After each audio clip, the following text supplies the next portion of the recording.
seja bem-vinda a mais um Story Vlog no internato.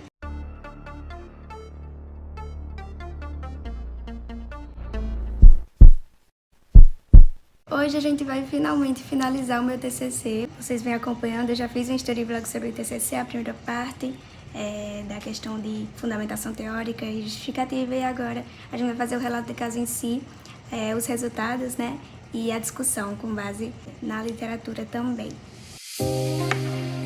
Bom, pessoal, então eu comecei tendo acesso ao prontuário. Aquele projeto de pesquisa que a gente fez no último vídeo, eu utilizei para solicitar o termo de anuência do hospital, né, para conseguir ter acesso ao prontuário. O TCLE eu já tinha assinado, como eu falei para vocês no último vídeo, assinado pela paciente. E aí eu peguei esses dois termos, fui até a FUNAD.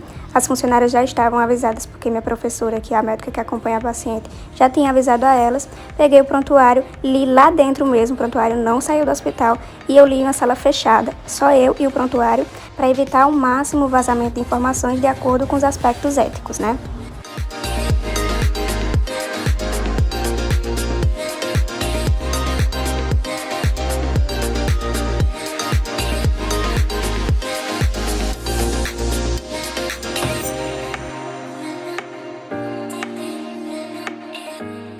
Bom, mas voltando ao sábado, eu fui escrever o relato, fui organizar primeiro algumas coisas que tinha para organizar e depois adicionar aí resultados, conclusão, enfim. Depois vocês vão ver que eu tive que mudar tudo isso, enfim, vocês vão acompanhar.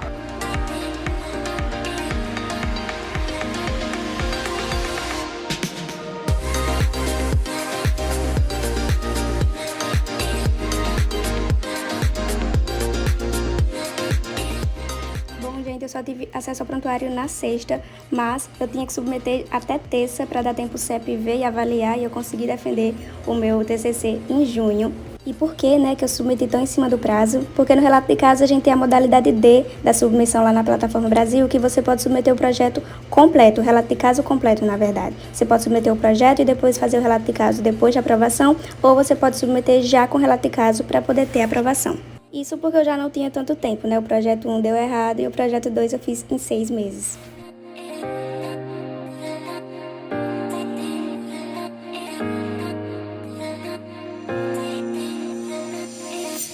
Bom, pessoal, dei uma pausa aqui no TCC pra ir pedalar um pouco. Hoje é sábado, né? Falei pra vocês. E aí eu não tenho mais nada pra fazer hoje, né? Acordei bem tarde mesmo. Tem dias que eu gosto de ficar dormindo até tarde. E aí vim fazer o TCC. Aí agora de 5 horas fui pedalar lá na orla. Muito legal, a lua tava muito bonita. E agora vamos tomar banho e vamos voltar pro TCC. Bom, gente, tomei banho e vesti a mesma roupa que eu tava, né? Porque tá limpo, enfim. Não vou ficar sujando roupa à toa. Bom, gente, escrevi mais um pouco. É complicado porque você tem que ficar indo e voltando, no caso da paciente, pra ir encaixando as peças, sabe? Porque no relato de caso a gente precisa deixar as coisas mais ordem cronológica possível. Então, mesmo que ela tenha vindo em 2012 e relata um surto em 2010, eu tenho que falar primeiro do surto de 2010 para depois falar de 2012. Então, eu fico sempre indo e voltando e encaixando as peças. Eu tô achando que eu vou ler mais um pouco no celular mesmo. E amanhã que eu vou escrever mais. Porque eu fiz as anotações no celular quando eu tava lá no prontuário, né?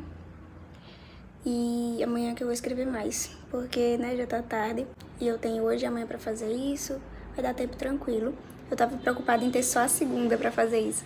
Porque eu já tenho o TCLE e eu termo de anuência, né? Mas a minha professora não foi ontem lá na FUNAD. Mas ela disse que eu poderia ir mesmo assim, porque as funcionárias estavam lá e eu consegui ver o prontuário ontem pra passar o fim de semana fazendo. Senão, eu ia ter só a segunda pra fazer. E a terça já é o dia de enviar. Então, realmente, não ia dar certo. Mas como é um relato de caso, não é um relato muito longo e são informações mais concisas, né? Vai dar tempo tranquilo fazer nesse fim de semana. Então, tô feliz que eu acho que vai dar certo.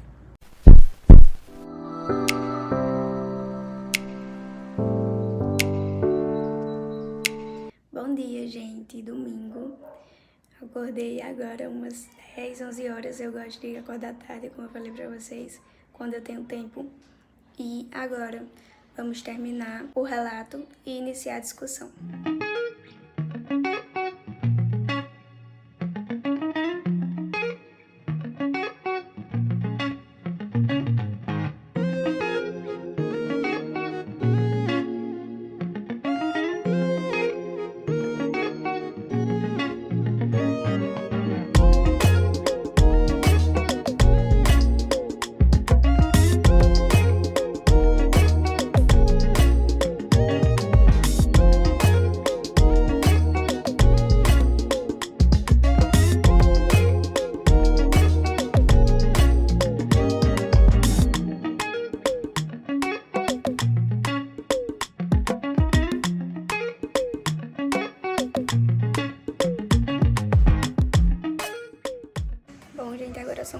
horas e 31 minutos.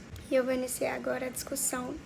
Então, eu vou precisar ter embasamento também teórico, né? E agora mais voltado ainda para o que foi feito mesmo no relato de caso. Então, não é o mesmo embasamento que eu vou pegar, que eu fiz da introdução e da justificativa. Posso até pegar alguns, mas vou ter que acrescentar outros, né? Agora que eu tenho conhecimento total de todos os passos do caso.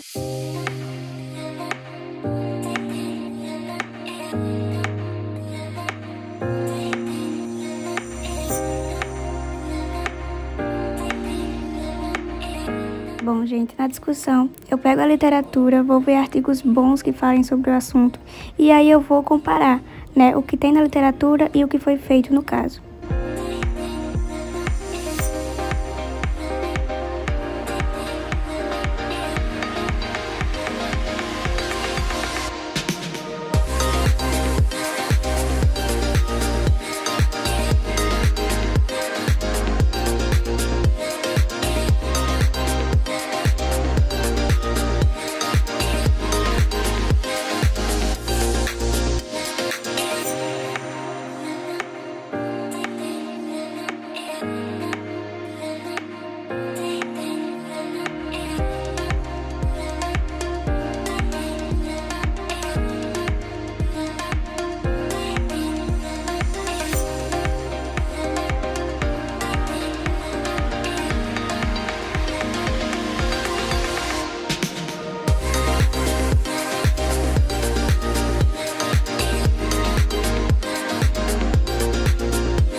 Bom, gente, segunda-feira, 10 horas da noite, acabei de chegar no evento da Liga e já enviei para o meu orientador, para a médica do caso, para as professoras de TCC, para corrigirem o meu TCC e agora eu vou fazer as correções, porque tiveram várias.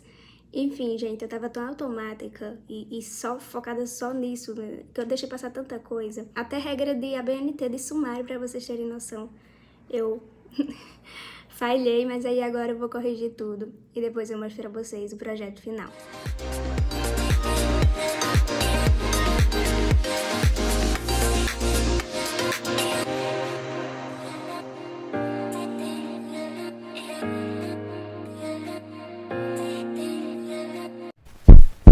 Bom, pessoal, e aí tá o relato de caso. Eu quase que não enviava a tempo, porque eu tive que botar tudo nos bolsos da revista.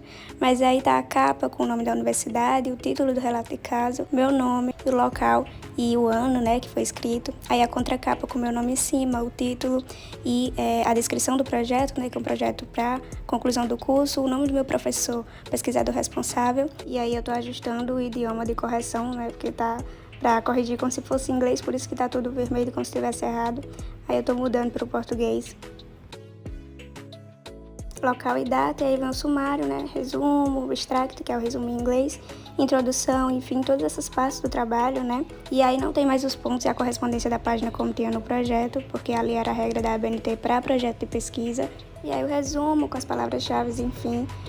O termo palavras-chave está sendo trocado agora por descritores, né? Mas ainda está sendo aceito palavras-chave e no automático eu acabei colocando esse que era mais usado.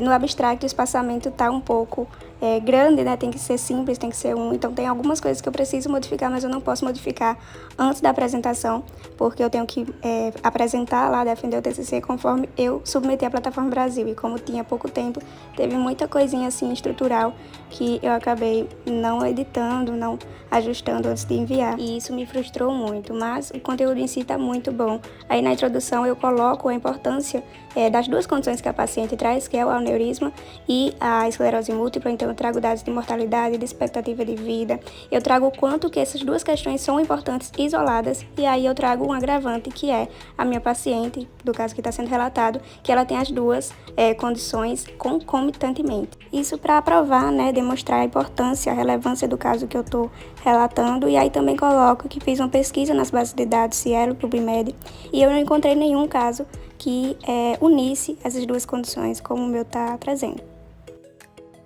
E aí, objetivo, né, só um simples, não tem mais aqueles específicos como tinha no outro, que é basicamente relatar o caso, né, de um paciente com esclerose múltipla que tem aneurisma em espelho.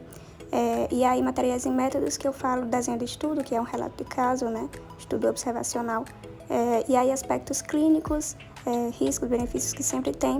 E o relato de caso em si, né, é uma mulher de 34 anos que, no ano de seu nascimento, em 88, ela teve o primeiro surto desmielinizante. E em 2010 ela teve o segundo, e aí em 2011 só que ela foi ter o diagnóstico de esclerose múltipla recorrente remitente. Conta um pouco como foi a evolução dessa esclerose ao longo dos anos. Mostro também as lesões que acabaram aparecendo, né, no sistema nervoso central, lesões desmielinizantes, e aí eu coloco várias lesões, né, principalmente também na medula, né, cervical e no próprio encéfalo, enfim, corpo caloso. Ela, por ter muitos anos de evolução da doença, já tinha várias áreas de lesões. E aí, em 2019, ela chega relatando o aparecimento de um aneurisma em artéria oftálmica esquerda e também que realizou a embolização, né, por via endovascular, através da artéria femoral. E em 2020, ela veio relatando o aparecimento de um novo aneurisma, que não vai ser preciso de intervenção por enquanto, ela ainda está acompanhando com exames de imagem. E aqui temos a linha do tempo, né, da paciente, para poder visualizar melhor. É sempre bom em relatos de caso a gente ter a linha do tempo.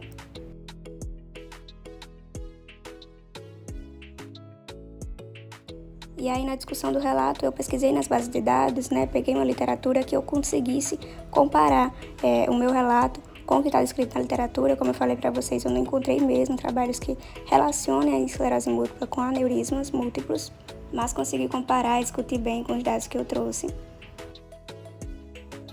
E aí eu concluí que realmente a técnica endovascular foi segura para a paciente do caso relatado. Ela não teve intercorrência, não precisou suspender nenhuma medicação que ela tomava para esclerose múltipla, então também não atrapalhou o tratamento da esclerose múltipla.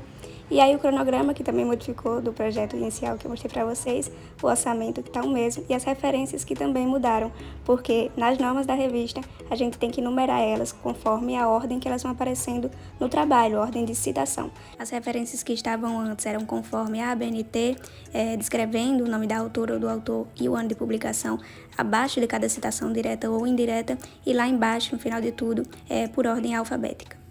Bom, gente, assim eu finalizo o projeto de defesa, né? O projeto que eu vou apresentar para a banca do meu TCC. E eu espero vocês no próximo vídeo. Também vai ter vídeo aqui da minha apresentação do TCC.